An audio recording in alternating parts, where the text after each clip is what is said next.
دوستان عزیز، این نوبت ما در مورد ترانسفرهای گذشتگی تابستانی حرف خواهیم زد و باید گفت که درد سری طولانی و مشکل آفری اساسی برای بارسلونا فیلیپ کوتینیو که تا حال هم از برای ترانسفرش بارسلونا با خود نامده است. چندی پیش از استون ویلا و عبدالخالق قطری گزارش کرد و باید اشاره نمود که در استون ویلا نیز فیلیپ کوتینیو برای کسی کار نامد و اکنون باید که بعد دوشنبه بیاید و با استقلال در مرحله گروهی لیگ چمپیون ها رقابت کند. و بعدا خواهیم گفت در مورد ترانسفرهای دیگری. برای استیون جرارد بردن بازیگران لیورپول به الاتفاق کمی کرد و دسته او باز نسبت بازیگران اورتون نیز دست درازی دارد. این نوبت دمارای گری 27 ساله نزد جرارد رفت و آنجا شرطنامه 4 ساله امضا کرد. ایریس ها باشند از گزارش گری 10 میلیون دلار به دست میارند. بعد آنکه که ریال از آزار خویش چون از درد سر و زور خلاص شد، بروسیا دورتموند هم آزار خود را بیرون از مرز آلمان برد و گسیل کرد. ترگان آزار با ارزش 4 میلیون یورو به اندرلخت وطن رفت و شرطنامه 3 ساله بست.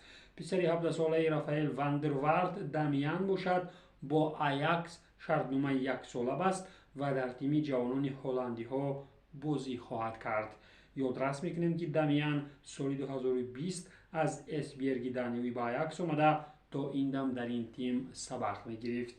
سابق حمله‌وری رنجرز شتلندی آلفردو مارلس باشد چون فوتبال باز آزاد با سانتوس برزیلی شرطنامه 2 ساله بست. گلزن کلمبیایی 27 ساله از سال 2017 تا به حال در صف رنجرز بوده، در 269 بازی 124 گل زده است. دروازه‌بان دستان منتخب دانیا کاسپر شمیخل باشد چون پرنده آزاد با اندرلخت بلگیایی شرطنامه زیر نقشه 1+1 امضا کرد. دروازه‌بان 36 ساله بعد گذراندن 36 بازی در لیگ یکم از نیتسا رفتگی بود. همزمان دیوک اریگی 26 ساله از بلژیا که بعد لیورپول در میلان هم خود را نیافت، تاریخ اجاره به انگلیا برگشت. این نوبت ناتینگهام فورست با آزاردهنده اساسی بارسا در لیگ قهرمان ها باور کرد ممکن رنگی تنگیم یکی پیدا شده به دروازه سیتی هم گل زند. از برای افریقایی 25 ساله PSV ابراهیم سانگاره باشد برای ناتینگهام فورست پرداخت 30 میلیون یورو قیمتی نکرده در او به بازیگری تکیه‌گویی شرطنامه 5 ساله تقدیم نمودند. سانگاره برای جنگلبانان سانگار می شود. این را از خودی نتیجه دسته‌بندی فورست خواهیم فهمید. خود PSV باشد ارمل بلاکا چپ را موقت به اجاره گرفت و فوتبال بازی 21 ساله ساوثگمپتون با این بهانه از درد چمپیونشیپ رها شد. همچنین با راضیگی طرفین تیم هلندی شرطنامه را با انور الگازی بکار کرد و او را به حال خودش گذاشت. بنفیکای پرتغالی خپودن گوشها تاقی در بازار فعال است. نخست خوان برنات را از PSG به اجاره یک موسم آورده، سپس میخائیل ریستیچی 27 ساله را به سلتا فروخت.